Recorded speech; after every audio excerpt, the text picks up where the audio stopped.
بسم اللہ الرحمن الرحیم۔ شروع اللہ کے نام سے جو بڑا مہربان نہایت رحم کرنے والا ہے۔ اسلامک ویڈیو چینل کے ناظرین السلام علیکم۔ امام ظہری رحمۃ اللہ علیہ سے نقل ہے کہ حضرت عمر رضی اللہ تعالی عنہ روتے ہوئے حضور نبی کریم صلی اللہ علیہ وآلہ وسلم کی خدمت میں حاضر ہوئے۔ آپ صلی اللہ علیہ وآلہ وسلم نے رونے کی وجہ پوچھی تو عرض کیا، یا رسول اللہ صلی اللہ علیہ وآلہ وسلم، دروازے پہ ایک نوجوان رو رہا ہے جس نے میرا دل جلا دیا ہے۔ فرمایا، عمر اسے اندر لے آؤ۔ وہ نوجوان روتا ہوا آپ صلی اللہ علیہ وآلہ وسلم کی خدمت میں حاضر ہوا۔ حضور صلی اللہ علیہ وآلہ وسلم نے اس سے رونے کی وجہ پوچھی۔ کہنے لگا، یا رسول اللہ، میرے گناہوں کا ڈیر مجھے رلا رہا ہے اور مجھے جبار سے ڈر آتا ہے، وہ مجھ پر غضبناک ہوگا۔ آپ صلی اللہ علیہ وآلہ وسلم نے فرمایا، نوجوان، کیا تو نے اللہ کے ساتھ کسی کو شریک ٹھہرایا ہے؟ عرض کیا، نہیں۔ آپ صلی اللہ علیہ وآلہ وسلم نے فرمایا، کیا تو نے کسی جان کو ناحق قتل کیا ہے؟ عرض کیا، نہیں۔ آپ صلی اللہ علیہ وآلہ وسلم نے ارشاد فرمایا کہ اللہ تعالیٰ تیرے گناہوں کو معاف فرما دے گا، اگرچہ 7 آسمانوں، 7 زمینوں اور تمام پہاڑوں کے برابر ہوں۔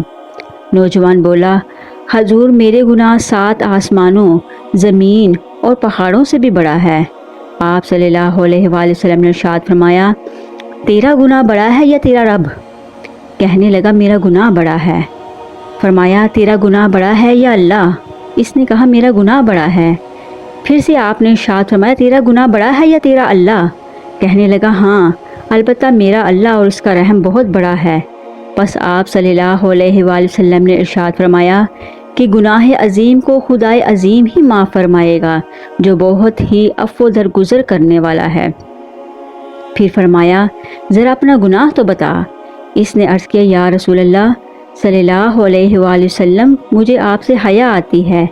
آپ صلی اللہ علیہ وآلہ وسلم نے پھر پوچھا۔ کہنے لگا، میں کفن چور تھا اور 7 سال تک یہی پیشہ کیا۔ ایک دفعہ انصار کی ایک لڑکی فوت ہوئی، میں نے اس کی قبر کھودی، کفن اتار کر چل دیا۔ ابھی تھوڑی دور ہی گیا تھا کہ شیطان نے مجھ پر غلبہ پایا اور میں نے لوٹ کر اس سے مجامت کر لی۔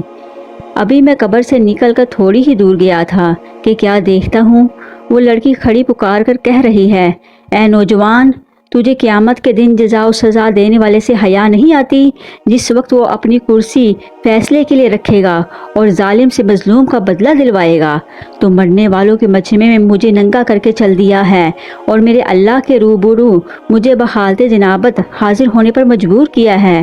یہ سنتے ہی حضور صلی اللہ علیہ وآلہ وسلم اچھل کھڑے ہوئے اور اس کی گدی پر ایک تھپڑ رسید کیا اور فرمایا، او فاسق، تو بس آگ کے ہی لائق ہے، دفع ہو جا یہاں سے۔ نوجوان وہاں سے نکلا، 40 راتوں تک اللہ کے حضور توبہ کرتا مارا مارا پھرتا رہا۔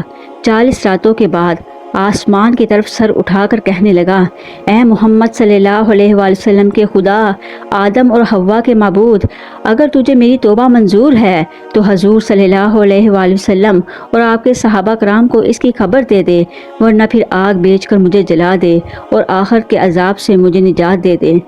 اتنے میں جبرائیل علیہ السلام تشریف لائے، سلام کہا اور اللہ تعالیٰ کی طرف سے آپ صلی اللہ علیہ وسلم کو سلام پہنچایا۔